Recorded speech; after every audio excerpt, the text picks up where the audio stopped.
kind of for this story because Washington and New York City are colliding again. Doesn't really have to do with Wall Street this time, but in fact, the mayor's race. And Donald Trump is investing himself. We've talked about this a bit with reports. It began as reports this week that he might urge a couple of candidates. You've heard of them both, including the sitting mayor of New York, Eric Adams, convince them to drop out of the race. Curtis Sliwa, the other, the Republicans, so we could get this down to a one-on-one, right? A two-way race between Cuomo and Mamdani, who probably got quite a kick out of this story. He was asked about it earlier this week in New York. Listen.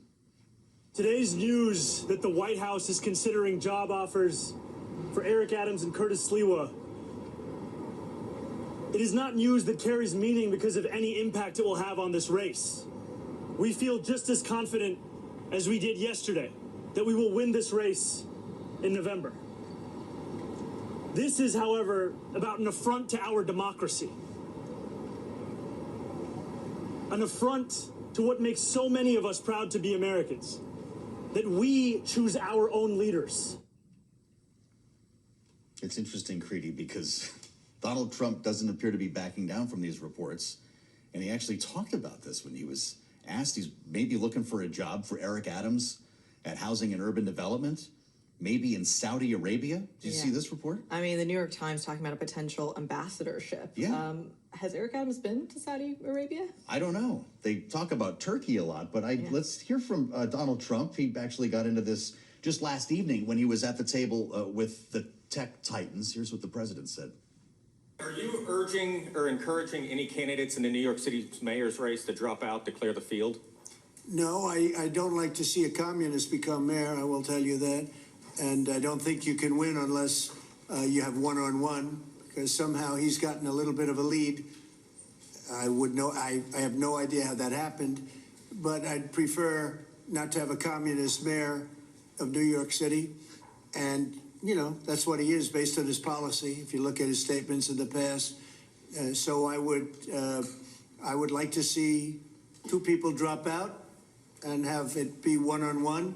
And I think that's a race that could be won.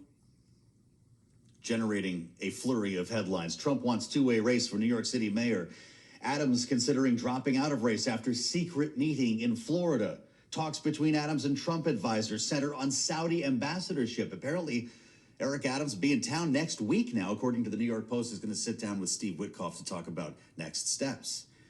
Got to play this to the panel. Rick Davis and Jeannie Shanzano are with us now, Bloomberg Politics contributors. Jeannie is in New York as we speak, democracy visiting fellow at Harvard Kennedy School's Ash Center. Rick Davis, partner at Stone Court Capital, our Republican strategist. As the Democrat on the panel here, Jeannie, I don't know your thoughts of Donald Trump removing the Republican candidate from this race, but where is this going? Will the president of the United States dictate the next mayor of New York?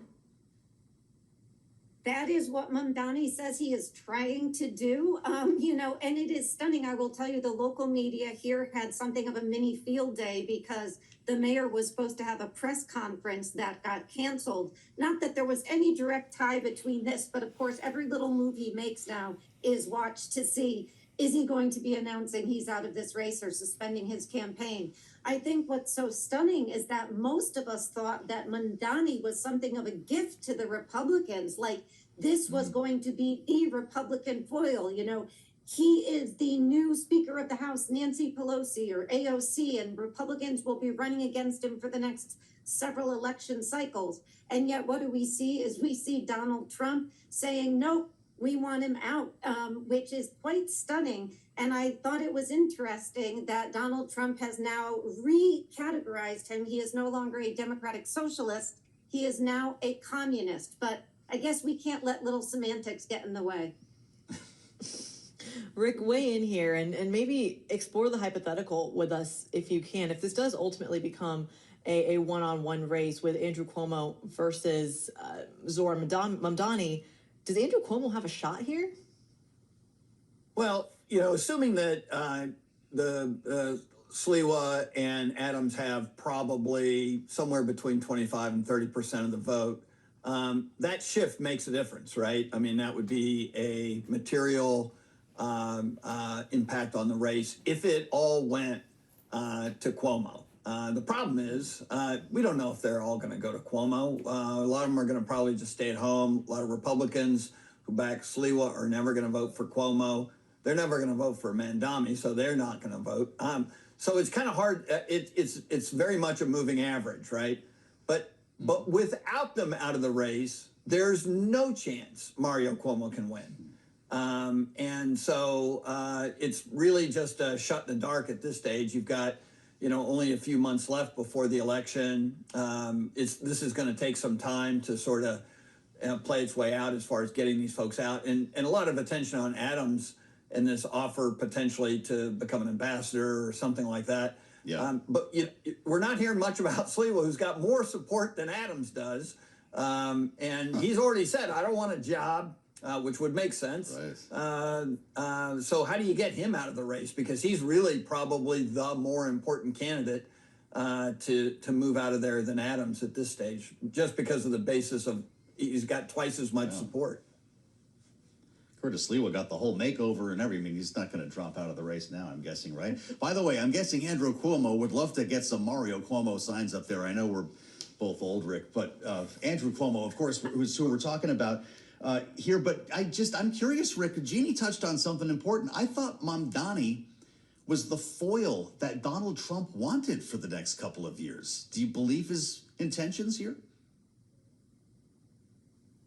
Not really. I mean, look, you got to understand. And by the way, sorry for that Mario slip. I've been fighting him, for most of my career, so he's still embedded in my brain. Donald Trump has a lot of his business in New York. He has a lot of assets in New York.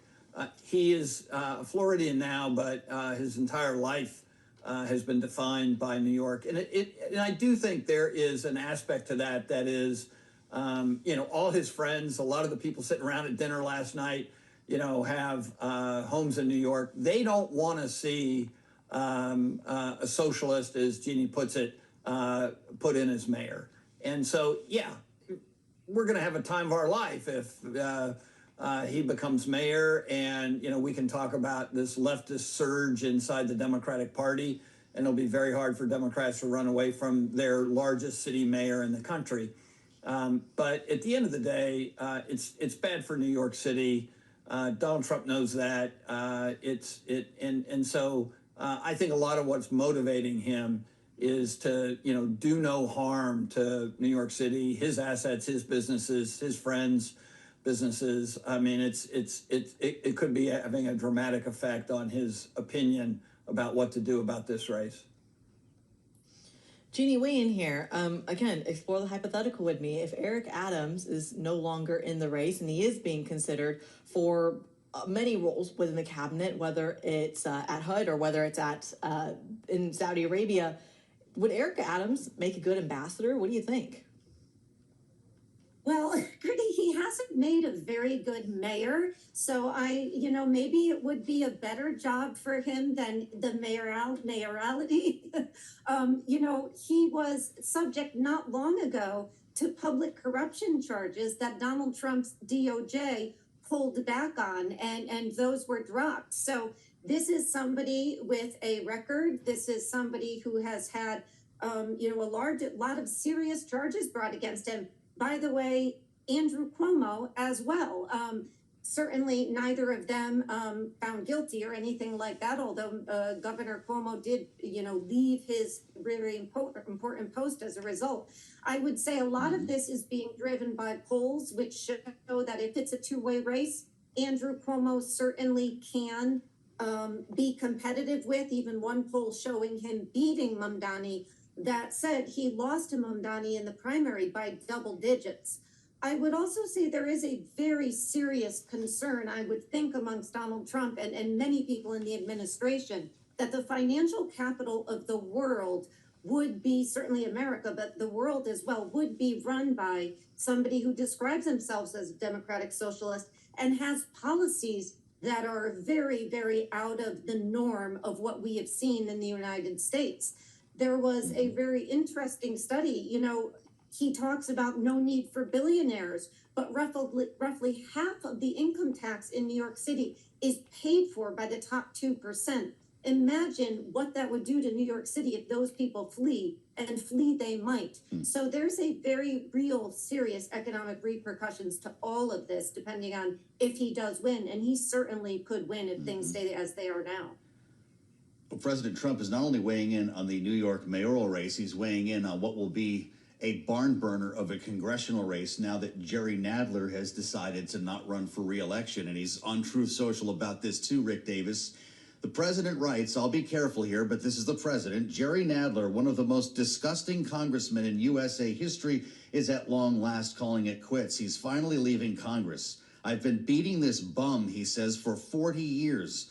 First as a New York City developer where he opposed me for no reason at every corner, but could never stop me from getting the job done. He goes on to talk about then running against him as president, where this psychopathic nut job together with crazy Nancy Pelosi impeached me twice and lost. I could keep going. If you're with us on Bloomberg TV, you see it's a pretty long post here. Rick, we've got less than a minute. Will Donald Trump be stumping in New York for these two races? He may stump if there's a decent Republican in the Nadler district, which may be irrelevant because it's a pretty Democratic district. And you can tell, I mean, Nadler should be very happy that he has had such a big impact on the psyche of Donald Trump. That's pretty impressive.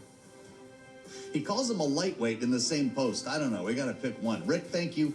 Jeannie, thank you. Bloomberg Politics contributors Rick Davis and Jeannie Shanzano. We always learn something with these two. An important conversation ahead with Austin Goolsbee, only here on Bloomberg TV and radio.